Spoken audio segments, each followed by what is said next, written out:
What's up, guys? Welcome back to another episode of We're back, We're back. I never left though. I've been in the other social media platforms, TikTok, Instagram, Patreon. So if you haven't found me yet, come on, bro. I believe it was last week. Tazz and I made an episode on our podcast, Tazz Knows Podcast, and it was about our history does not define our destiny. And so I wanted to bring it up because we talked about Tazz's history as well, and then some of the students. And the gist of it is that our past does not really define how our future is going to look like. And this was inspired by DDP, who's Diamond Dallas Page. He's a former WWE wrestler, and he has a show that he helps people with addictions, whether it is eating disorders or maybe alcohol or drug addictions. And he had a special guest, which is Jake the Snake, and he was helping him get through his life in very rough past. But check it out, you guys. You can check it out. But either way, from that segment, he talked about our history does not define our destiny, because we can have very rough pasts and we can maybe feel like, fuck, our past is that bad. How am I going to get through life, and how am I ever going to be successful? Right? So I was just thinking about during the time where I started the sport. I know I talk about a lot when it comes to starting the sport, but there was like it was a large period of my life, because from the moment that I started the sport, where I was like, 18, 19? And even before that, I have a hard time remembering my past, dude. And that's because I have been traumatized. I laugh because this is my coping mechanism, all right? I laugh in the wrong moments. I'm that person. But either way, when I grew up here in the US, I'm originally born in Mexico. And for those that don't know, briefly, came here with my family, my 4 siblings, my mom, single mother. And yes, she put us through school and work and all these things. So it was very fast period of my life where I don't remember it because I was missing my dad for a big chunk of my life, which influenced my ability to respond to authority. I had daddy issues. I would honestly say, and I'm not ashamed to say, that I had daddy issues. I couldn't respect my elders nor myself. I respected my mom the most I could, but I did hurt her a lot because I did have a history of lying to her. And I'm openly saying these things because I don't sugarcoat stuff like this. It is it's the reality. And she knows that we've worked so hard in our relationship. So basically everything that I say here on YouTube are the things that I've worked on myself. I've worked on with God and my mom as well. So just say. So that's where I mean, with our history. My history involved a lot of traumas. I didn't remember a lot of my history of my teenage years. I just remember being so out of touch with reality. And I had issues with my sisters, and we grew up together, but we had to grow up surviving and kind of fending for ourselves and being strong and tough women, because we were not, in other words, we were kind of not allowed to just be vulnerable all the time, because we had to work to be tough. Otherwise, people would take advantage of us. And so with my past, I always thought about damn, how am I ever going to make it in life, right?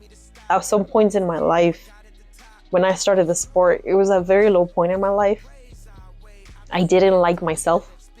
I didn't like my surroundings. I didn't even want to train, bro. I don't know why I did it in the first place. And to be honest with you, it was all thanks to my sister. She was the one that gave me a free month at the gym. And she's like, you need it. Nah, she didn't say it like that. But I remember it was Christmas time. She gave me a free gym membership. It was a free month of training. It was a gift card. And then she's like, this is for you. You can, come in. And the thing is that I wasn't really close to Carla for most of my life, basically. And then when I saw her change and train, I was like, damn, this is cool. So then once she gave me that gift card, I was like, okay, I'll go. And of course, I go to my first class, and I don't really remember my first MMA class ever, but I do remember not feeling comfortable at all. So I wore some baggy pants, baggy shorts, baggy shirt, everything baggy. Like that was my style growing up. Like I just wanted to be in the most comfortable, maybe not even secure in my own body, but I just kind of wanted to show like I'm tough, whatever. So of course, room full of guys, badass, big old dudes, and I'm like 5'2", 100 and what, 30 pounds, little. Anyway, yeah, I mean, and then I did my first class, and honestly, Tazz could say that he didn't believe in me. I didn't even believe in me. I didn't even know I was going to come back. And then when I came back, I was like, why am I doing this? And it was worse is that at the time, my partner didn't care and didn't believe that I could even do the sport like that in me. I was just kind of like, okay, what the heck am I doing, right? Eventually, from training, I kind of started feeling my feelings expose myself a little bit more, where I started feeling egotistical. I started feeling mad at people. I would take the sparring very seriously, and I wanted to knock their head off, including Tazz's head off. And there's stories about that too. But most importantly, I just had so much ego in myself and anger, right? And it was obvious. It was coming out in the surface of my sparring and how I acted around people. No respect. And so at some point in my life, I thought that was going to be it for me. I was like, this is my life now. Like, I'm just going to fight everybody and survive. And I don't even know if I'm going to make it. I didn't even know if I was going to make it through college. At some point, it was my last year and semester in college that I was like, okay, I hate my life. I literally said that. I hate my life and I don't know what I'm going to do with my life. And then there was one night, it was on a sparring night. And I just remember, I literally walked off the mats because I was sparring with one of my good training partners at the time. And he was a tough guy. He was a really tough guy. And then he hit me, not because he was hurting me, but it was more so like he hit hard. And so I just hated that he was hitting me so hard and I was not moving my head. That was my fault. So then I just walked off the mats. I went to the bathroom. I was crying. And I even walked out without even wearing any sandals. I just walked off like that. So then I just remember crying. I was like, I'm tired of this shit. Like, I'm tired of life. And then what's crazy about it is that same night, when I came back to the next round, I just took one step back, popped. My right ruptured fucking Achilles. I don't know why I say it like that, but it happened. And it just popped and I was like, damn. I didn't even realize what it was. It was like a big band. Like, you know, the stretching bands for working out? It just snapped. Ugh. So then I was just like, what the hell? So then I just fell on the ground because my foot just gave up on me. But the thing was that I wasn't even in pain. I was just angry, like, what the hell just happened? And then I just kind of looked at my foot and it was purple. And I thought it was just a sprained ankle because I was like, fuck it. It's probably like a sprained ankle. And I wanted to keep going. But of course I couldn't because now I can't move. And so whatever, I ignored it. I didn't get surgery up until 6 months after my ruptured Achilles tendon. And that was, again, because I was so stubborn, egotistical, and I'm like, I'm so tough. I'm going to go back to the gym and fucking train. And I just didn't care of the outcome, right? But that messed me up because I was walking with a ruptured Achilles and I couldn't perform. And so, again, my stubbornness kind of led to my injuries and not respecting myself because I was like, my body can handle it. That's how I thought in my head. My body can handle it. I'm invincible. And reality was that, hell no, I was never invincible. That's why I got injured. So then at some point I thought that was going to be my destiny. I'm like, fuck. Now at this point, I get surgery. I'm not going to make it back into the sport. I'm not going to make it. It's just not going to happen. Like, what the hell am I doing? I'm not even a pro fighter. I'm not making any money with the sport. I'm not doing anything with the sport, right? Like, that was my mindset. That's how fucked up my mindset was, that I was like, if I quit now, then who cares? Honestly, who cares? And Also, at the time, I had moved out of my mom's house, so I was kind of struggling with money, and I was like, damn, now how am I going to pay for my medical bills? And who's going to pay for my stuff? Nobody. So, not that I didn't have the support. Again, this is my mindset. I had the support system. I had the family. I have my family. I had my family then. I have my family now. But it was my rejection. I rejected them because I didn't want to seem weak or vulnerable. I didn't want to be that person, but yet kind of just translated it into me being more weak because I couldn't accept the help. So it was tough, man. And that's where, with the first surgery, it was kind of like, okay, I just have to live with it.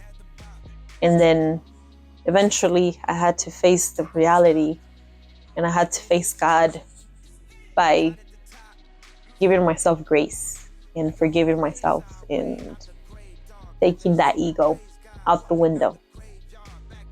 So this is just more like a short story during the time that I got my first surgery. And I can honestly say that the history that does not define our destiny. Even though maybe I'm not destined to fight right now, that's completely okay. And maybe, yeah, I'm not an active fighter. I'm not in the UFC. Maybe I'm not doing those things, but I didn't quit on myself. And I'm just here. I'm still doing the sport. Thankfully, jumping, a few years later with my black belt, like I can honestly say I came back stronger and better mentally. And I've changed. There's a lot of changes made. And who you see now was not me years ago. Me facing reality now, back then, I would have been like, girl, what you talking about? And I would just laugh it off and pretend like it didn't happen. And that's where, again, that ego kicks in so much that it's kind of like, why am I in denial, bro? The reality is that I fucked up. I didn't take care of myself enough. I ignored the help. I didn't want the help. And then I suffered more because I was just rejecting everybody. But most importantly, I was rejecting myself. I was rejecting God, and I was rejecting who I really am. And so I can definitely say that podcast episode sparked that inspiration in me, and just kind of seeing me who I am now and appreciating this person now. Because for a lot of us, if you're young, not that I'm not young, but still, if you're younger, like in your early 20s, or maybe even reaching not even 20 yet, not even 18 yet, and you're going through a lot right now, just sit back and reflect and open up your heart. Whether it's your heart to yourself, first of all, you have to open up your heart to yourself, because you have to let it out. Whatever it is that you're feeling, let it out.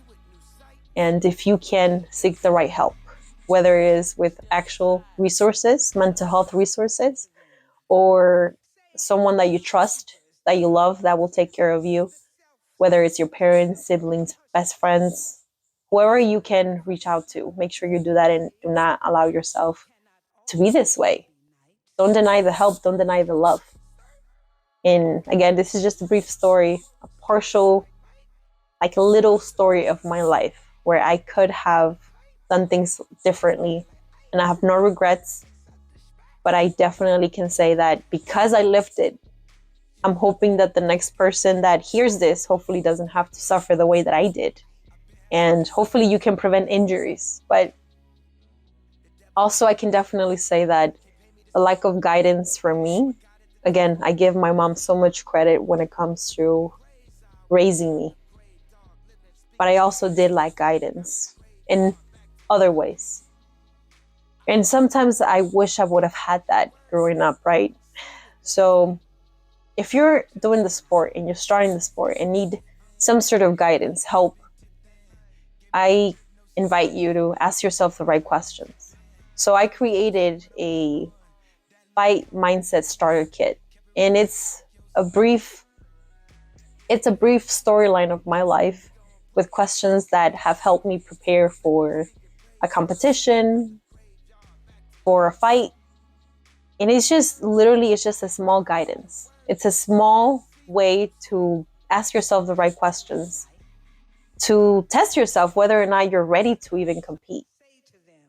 And so if you want to, you can go to my Patreon, patreon.com/NeneMMA, and you can purchase it. It's very, very, very cheap, just so you know. But again, if I would have had that in the beginning, maybe some things could have turned out a little bit more different. But I'm here to tell you that you can change things around if you want to, but you have to put it in the work. All right? All right. Well, I'll see you guys next week. Okay, bye.